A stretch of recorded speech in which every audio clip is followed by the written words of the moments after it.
gitu ya. Ini adalah profesi saya sebelumnya, mungkin teman-teman bisa baca, saya tidak akan sebutkan satu persatu, tapi intinya saya menggunakan anggota tubuh saya sebagai modal, saya mencari rezeki, ya, mencari nafkah, menafkahi keluarga dan anak-anak saya, ya. Saya cukup sibuk gitu ya, masuk ke keluar kota kemana-kemana, sampai sebetulnya saya waktu kecelakaan pun belum lama pulang dari Singapura. Jadi saya juga ada pekerjaan di sana, mengajar di sebuah international school. Waktu itu saya mengajar kelas dance. Jadi saya lebih banyak ke entertain, misalnya olahraga, entertain, dan juga bisnis.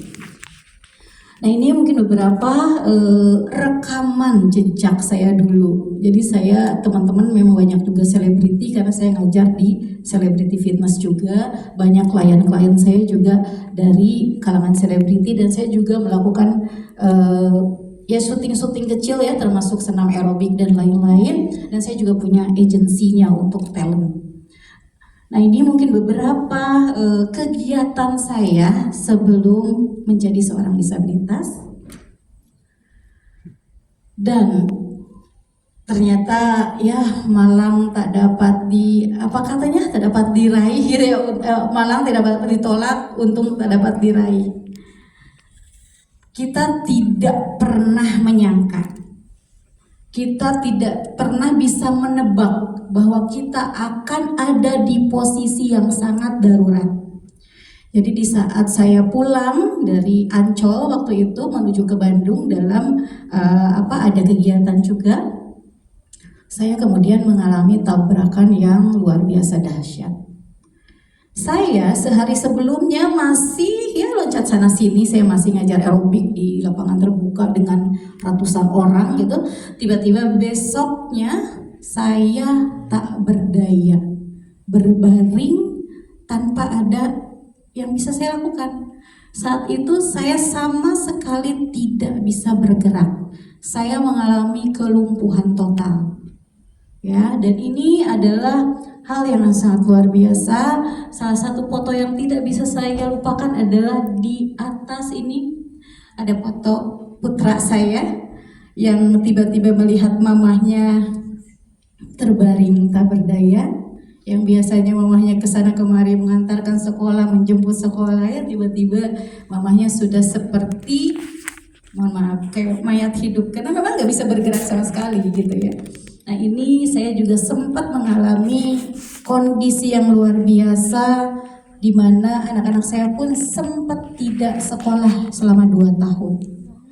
Bukan saja karena pastinya finansial yang sangat drop, juga karena mentalitas mereka. Mereka cukup kaget dengan perubahan kondisi yang luar biasa, sehingga mental mereka sangat down waktu itu.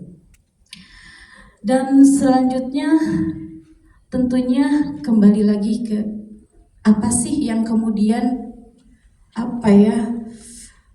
perjuangan atau usaha saya untuk bangkit. Karena teman-teman bisa bayangkan, saya kondisinya adalah seorang single parent, putra 3, waktu itu masih kecil-kecil, masih SD, dan yang bungsu itu masih TK gitu ya. Dan kebetulan di rumah juga ibu, ayah, adik gitu ya. Kepala keluarganya tuh saya. Bayangkan sang kepala keluarga terbaring. Sementara setiap hari kita tidak bisa pungkiri, kita kebutuhan primer, makan, listrik, air gitu ya. Lalu kalau sayanya sebagai pencari nafkah tidak bisa melakukan apa-apa, lalu siapa? Gitu kan ya. Lalu mau ngandelin siapa tuh, bener judulnya mau ngandelin siapa? Dan tambahannya lagi, bukan hanya kebutuhan sehari-hari saja, tapi ada lagi kebutuhan lainnya yang saya harus penuhi. Apa itu? Pengobatan. Tentu tidak sedikit biaya pengobatan saya. Di saat saya terbaring dan menahan segala kesakitan saya, dengan menanggung semua kesedihan saya pun harus membayar semua biaya-biaya rumah sakit, bayangkan. Padahal kalau misalnya boleh bilang, saya dalam kondisi setengah sadar. saya koma gitu loh. Tapi siapa yang mau bayar? Karena waktu itu belum ada tuh BPJS, belum ada ya. Nah, ini adalah suatu hal yang menjadi pelajaran yang luar biasa untuk saya. Saat itu ya jujur saya tidak punya uang loh. Tidak ada dana darurat yang saya siapkan untuk ya mungkin suatu saat ada kejadian yang tak terduga. Nggak ada loh pikiran seperti itu. Kita sehat, kita muda gitu ya.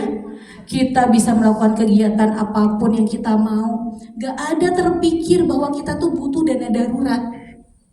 Gak ada tuh terpikir kalau kita suatu saat akan tiba-tiba sakit.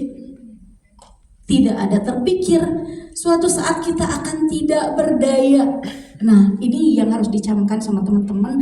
Pesan saya ini maksudnya tuh kayak kita tuh memang harus loh punya persiapan gitu ya untuk ya makanya saya sharing di sini pengalaman supaya nanti bahkan teman-teman tidak mengalami seperti yang saya alami begitu.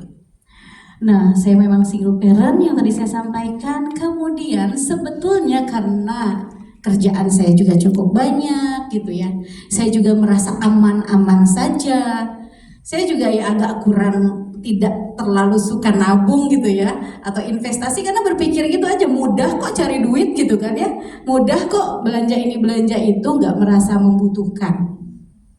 Nah, saya pun rajin sebetulnya membeli asuransi karena kebetulan kan saya banyak teman, banyak yang nawarin, suka diiyahin aja gitu ya.